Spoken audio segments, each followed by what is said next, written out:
I live in a small rural town in the northern part of Michigan. Almost every store is owned by somebody's family, and it has been for generations. That's why people were surprised when, a bit over a month ago, a Chinese buffet opened up so suddenly. The closest to foreign food we had around here was a Taco Bell at 3 miles outside of the town, so the prospect of getting to try something new enticed a lot of people around the area.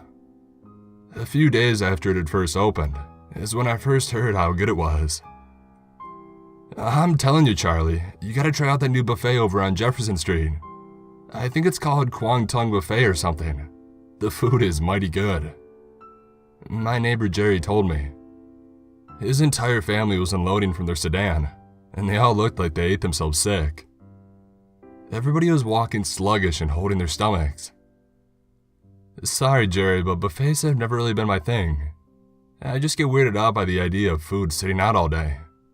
I replied to him, trying not to stare at the bizarre sight happening behind him. Nah, man, I'm telling you, Charlie. This place is incredible.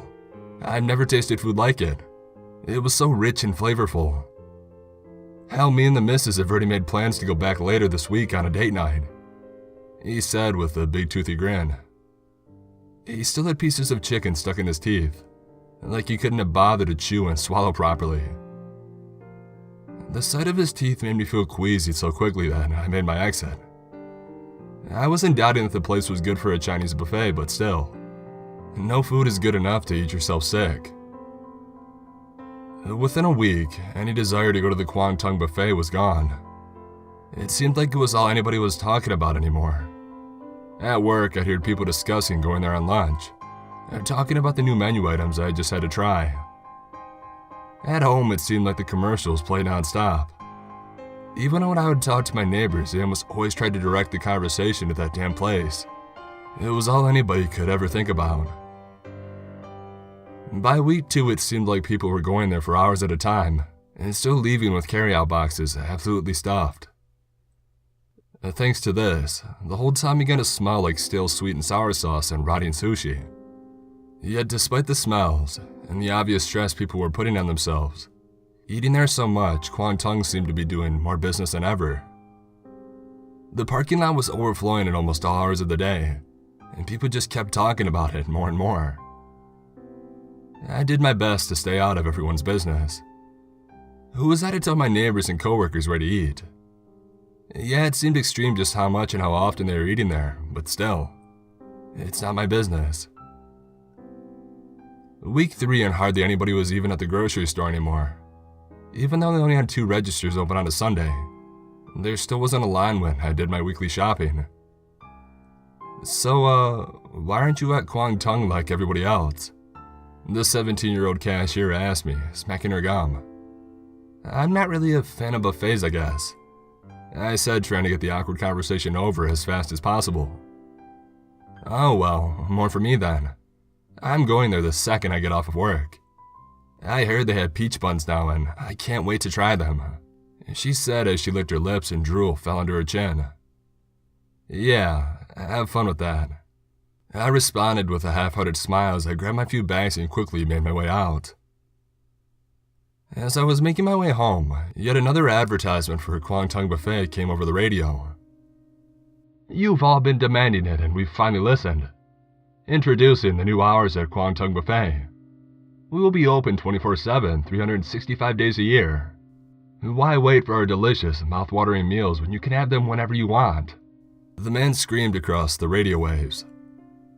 Great, now people won't ever leave that place, I said to myself. A few days later, Jerry asked me if I could watch his family's dog, Cujo, for a week or so. They were all going on a trip and they just couldn't take him along. I agreed, and later that evening, he dropped the mud off at my house and him and his wife and kids headed out. It was only after they left that I realized he hadn't given me any dog food or toys. I grabbed the spare key that he had given me when I first moved in and let myself in to grab Cujo's stuff.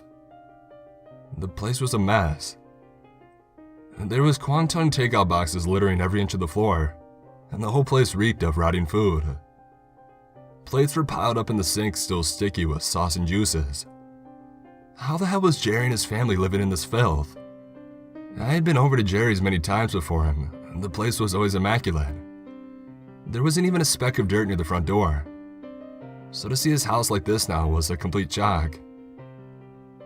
I felt terrible that Cujo had to live in this as well. The poor dog was stuck there all day, in the filth, when everybody else left to go to work or to school. A few days later, I was out running errands and I had to drive past the godforsaken buffet.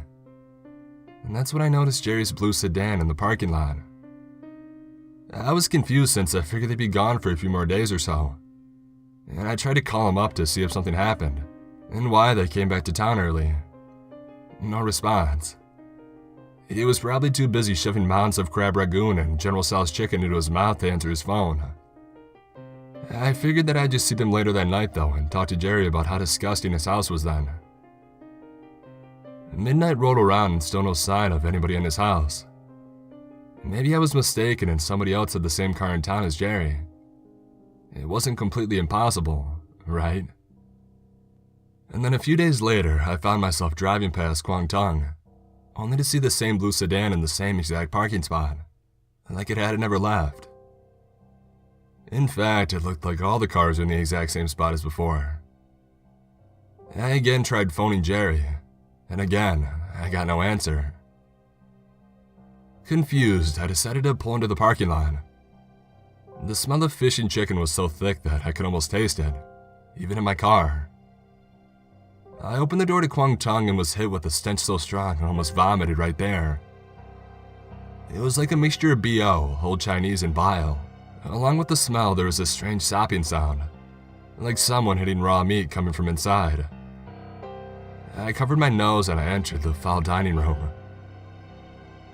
Inside was horrifying. The place was packed with people shoveling as much food as possible into their gullets, staring at each other blankly. Their stomachs were stretched to the absolute limit. Vomit soaked their shirts and seats, yet they didn't seem to notice. They just kept eating. And that's when I noticed what exactly they were eating. A number of people were hunched over in their chairs, passed out I presumed. And then I noticed their stomachs. It looked like they were completely ruptured from how much food they had eaten. Worse yet though, was when I saw somebody absent-mindedly reach down under the table to pull the dead organs out onto the tabletop.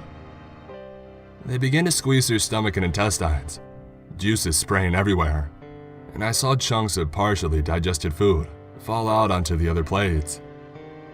The people would then lick their lips, drool dripping from their mouths, and begin eating the food they just scavenged from the others' insides. I could feel the bile rise up from my stomach, and there was no way I could hold it any longer. I threw up right there. Everybody in the buffet immediately stopped what they were doing and they stared at me. It looked like they were checking me over, and a few of them moved closer. I started to back away when I noticed the cashier girl from the grocery store crawling on the ground and sniffing the air. She was still wearing her work uniform, over the exact same clothes I had seen her in a few days ago, now soaked in sweat and sauce. She scrambled at my vomit and began rummaging through it, smelling and eating some of it before groaning and turning away. I ran out of the building and I phoned the police. I didn't know what was going on, but I knew it wasn't right. A few minutes later, multiple police cars and ambulances showed up at Kwangtung. The people inside had to literally be dragged out, screaming by the officers. 14 people were pronounced dead on the scene. They had either eaten until their stomachs burst, or had been ripped apart by other patrons trying to get at whatever was inside of them. Another 47 were taken to the hospital, with serious internal injuries. At the end, a small family was taken out in handcuffs, the apparent owners of Kwangtung. Jerry was one of these people found dead. He had apparently eaten himself to death the day after I last saw him. His wife and kids sat there idly eating their food for the next week as he rotted beside them. Eventually, they even turned to eating the remains inside his stomach. Over the next few days, the remainder of the patrons all had to be checked into rehab. They were all refusing to eat anything, just screaming for more food from Kwangtung.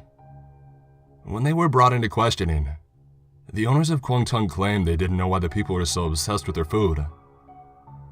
They didn't mean harm, but they were afraid of what might happen if they stopped feeding them. Customers had threatened to kill them and their family if they ever stopped serving their amazing food. They were just keeping up with the demand. All they ever wanted was to run a successful buffet.